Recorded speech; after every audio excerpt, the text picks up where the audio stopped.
Good morning mga kabro at sis. Nandito po ako sa aming bukid.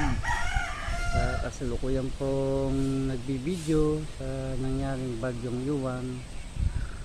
At ito na nga po ang kanyang naging resulta ng malakas na hangin kagabi po ng mga bandang alas 10. Nabuwal po ang aking saging. Sana hindi pa naman pwedeng tibain, pero pwede na rin po nang hihinayang.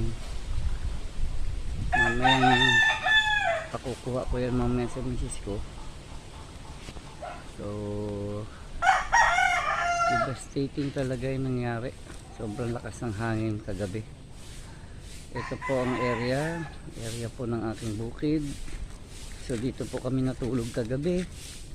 Sa awa ng Diyos, medyo puyat kasi nagmo-monitor sa hangin. Ayan lang po. Ang alagang saging na may liit pa ay medyo humilig ng konti. Iba na may natumba. Okay lang po. Tanim ulit, ganun talaga ang buhay. Sa awa ng Diyos, mga kumaman na kompleto pa rin naman kahit 4 na piraso dito sa aming bukid ito. At yan po ang aking pinto, medyo nabalatan. Sa awa ng Diyos, ang aking bubong naman po ay kompleto, wala naman pong na sariklat. Yan po. So, maganda naman po ang aking bukid, hindi naman masyado na damage po. Ayan. Ito po yan sa aking bukid.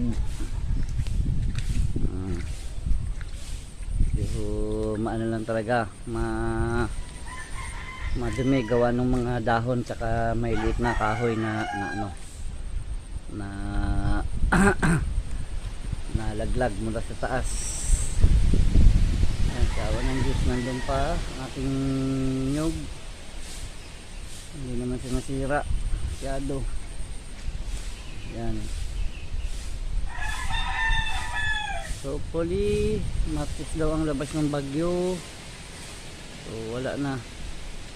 Hindi tayo masyadong nagkaroon ng major damage sa ating area. Salamat po sa maikling video ito.